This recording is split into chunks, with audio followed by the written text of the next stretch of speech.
got very heated.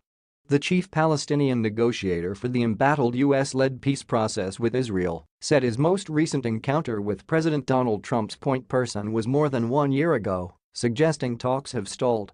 Addressing the Doha Forum in Qatar, Palestinian diplomat saeb Erekat said Sunday that he had met with the Trump administration 33 times since the U.S.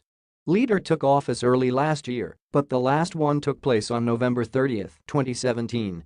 During that meeting, Jared Kushner, Trump's senior advisor and son-in-law, reportedly informed the Palestinian delegation that the White House would go ahead with a controversial decision to recognize Jerusalem as the capital of Israel and move Washington's embassy there, despite it being claimed by both Israelis and Palestinians.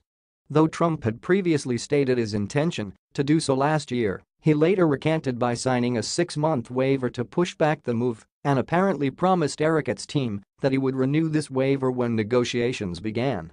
During their November 30 meeting, however, Kushner reportedly told Erekat that "we're not going to sign the waiver. It's our business, and we will conduct our policies according to our interests," Erekat quoted Kushner as saying during their last encounter, according to BuzzFeed News. Control over the city of Jerusalem, which contains some of the holiest sites in Judaism, Christianity, and Islam, has changed hands over the last few centuries. It was part of the Ottoman Empire for 500 years until being captured by the United Kingdom during World War I. The city then became a part of the UK-controlled Mandate of Palestine. That colonial administration later fell as rival Israeli and Palestinian nationalist movements descended into mass violence and eventually full-scale war following the 1948 establishment of Israel. Jerusalem was ascribed international status by the United Nations but was effectively split between Israel in the west and Jordan in the east after the First Arab-Israeli War. Israel would eventually go on to take control of the whole city after a second conflict in 1967 and annexed it 13 years later in a move not recognized internationally, leaving Jordan with limited administrative control over holy sites in East Jerusalem. Though the U.S. has traditionally sided with Israel in the dispute, Trump made his intentions to officially move Washington's embassy from Tel Aviv to Jerusalem known during his presidential campaign, breaking with the international status quo. When Kushner reportedly told Erekat that the administration was going through with this last year, the diplomat challenged Kushner's credentials.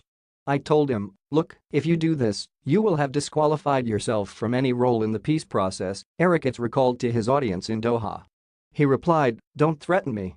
I said, read my lips, you will have disqualified yourself from any role in the peace process," Erekat continued.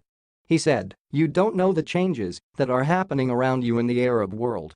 This reply appeared to have puzzled Erekat, who said he responded, "The best thing for me is to be a student, so teach me," but Kushner allegedly shouted back, "Don't be sarcastic." To that, Erekat said he explained, "I'm not being sarcastic. What do you mean by changes? Do you think Arab countries will open embassies in Tel Aviv and accept Jerusalem, with the Al-Aqsa Mosque, as Israel's capital? To them, Jerusalem is a red line, all of them. Saudis, Qataris, Egyptians, Jordanians, Bahrainis.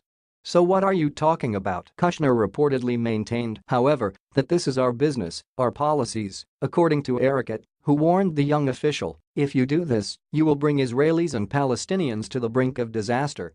Theodore Roosevelt once said the White House is an office of international morality. And he's right, said Erekat. But this White House needs giant statesmen, not real estate agents. About a week after Kushner and Erekat met, Trump officially announced his decision, which immediately prompted protests at home and abroad, especially across Arab and Muslim countries. The U.S. used its privilege as a permanent member of the UN Security Council to veto a resolution condemning Trump's move there, but was itself condemned in a landslide 128-9 vote at the UN General Assembly. In the year since, few details of Trump's Middle East peace plan have emerged, with Special Representative for International Negotiations Jason Greenblatt saying in August that neither Israelis nor Palestinians would be fully pleased with it. Further hindering the proposal's chances was the international downfall of Saudi Prince Mohammed bin Salman, believed to be a key player in the White House's plans to broker peace. Mounting allegations that he ordered the killing of Saudi journalist Jamal Khashoggi at Riyadh's consulate in Istanbul in October and oversaw war crimes through the Saudi-led campaign against Zaidi Shiite Muslim rebels in Yemen, however, have damaged his legitimacy.